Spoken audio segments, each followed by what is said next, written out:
Assalamualaikum warahmatullahi wabarakatuh. Alhamdulillahirabbil alamin wa bihi nasta'in wa ala umuri dunya waddin wa ala alihi washabbihi ajmain amma ba'd.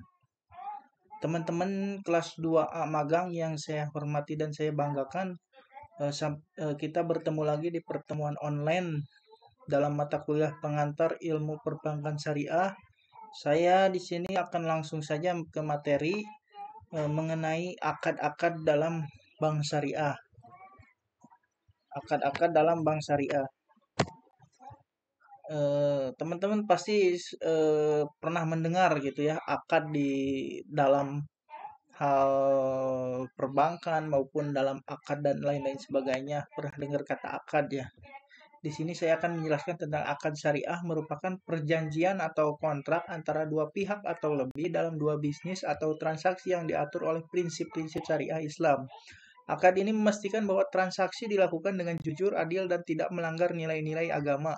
Prinsip utama dalam akad syariah adalah menghindari riba dan goror ya, ketidakpastian, serta memastikan bahwa segala bentuk aktivitas ekonomi berjalan sesuai dengan norma Islam. Maka dari itu, akad syariah itu sangat penting dalam perbankan syariah. Kalau tidak ada akad, maka eh, tidak akan mempunyai kekuatan hukum, baik kreditur maupun debitur. Sehingga dengan adanya akad akan menjamin keadilan antara kedua belah pihak. Dan di sini ada prinsip-prinsip akad syariah merupakan pedoman utama yang mengatur transaksi dan bisnis dalam kerangka hukum Islam. Dengan mengikuti prinsip-prinsip ini, transaksi menjadi sah, adil, dan sesuai dengan nilai-nilai agama.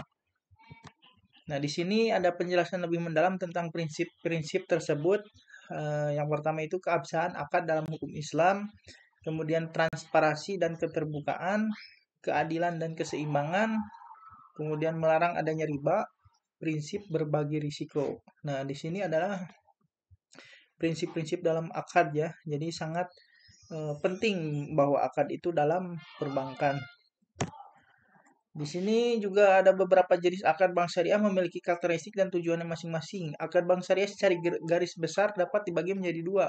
Yang pertama itu akad sosial, tabaru, dan yang kedua adalah akad komersial, tijaroh. Nah, akad tabaru adalah semua bentuk akad yang dilakukan dengan tujuan kebaikan dan tolong-menolong dengan mengharapkan pahala dari Allah Subhanahu wa taala. Tabaru bermaksud memberikan dana kebajikan secara ikhlas untuk tujuan saling membantu satu sama lain sesama peserta takaful ketika di antara mereka ada yang tertimpa musibah. Contoh, ketika seorang peserta mengalami musibah atau kerugian, peserta lain yang lebih stabil secara finansial memberikan hibah atau sumbangan sebagai bentuk tolong-menolong. Kemudian ada akad tijaroh muawadah yang artinya adalah segala macam perjanjian yang menyangkut for profit transaction. Akad-akad ini dilakukan dengan tujuan mencari keuntungan karena bersifat komersil. Contoh akad tijaroh adalah akad-akad investasi, jual beli, sewa menyewa, dan lain sebagainya. Nah, di sini ada akad-akad lagi dalam perbankan syariah. Yang pertama itu akad wadiah, yang artinya akad penitipan barang atau uang antara pihak yang mempunyai barang atau uang dan pihak yang diberi kepercayaan dengan tujuan untuk menjaga keselamatan, keamanan, serta keutuhan barang atau uang. Nah, kemudian ada akad mudharabah, akad kerjasama suatu usaha antara eh, pihak pertama yang menyediakan seluruh modal dan pihak kedua adalah yang bertindak selaku pengelola dana dengan kesepakatan yang dituangkan dalam akad, sedangkan kerugian ditanggung sepenuhnya oleh bank syariah, kecuali jika pihak kedua melakukan kesalahan yang disengaja, lalai, atau menyalahi perjanjian yang disebut dengan wan prestasi dalam akad. Kemudian di sini ada akad musyarakah yang artinya akad kerjasama di antara dua pihak atau lebih untuk usaha tertentu yang masing-masing pihak memberikan porsi dana masing-masing. Kemudian ada akad murabahah. Nah, di sini ada pengertiannya akad pembiayaan suatu barang dengan menegaskan harga belinya kepada pembeli dan pembeli membayarnya dengan harga yang lebih sebagai keuntungan yang disepakati. Kemudian ada akad salam. Nah, akad salam ini akad pembiayaan suatu barang dengan cara pemesanan dan pembayarannya harganya dilakukan terlebih dahulu dengan syarat tertentu yang disepakati. Kemudian ada akad istisna, akad pembiayaan barang dalam bentuk pemesanan pembuatan barang tertentu yang disepakati antara pemesan atau pembeli dan penjual atau si pembuat. Kemudian akad ijaroh, akad penyedia dana dalam rangka memindahkan hak guna atau manfaat dari suatu barang atau jasa berdasarkan transaksi sewa tanpa diikuti dengan pemindahan kepemilikan barang itu sendiri.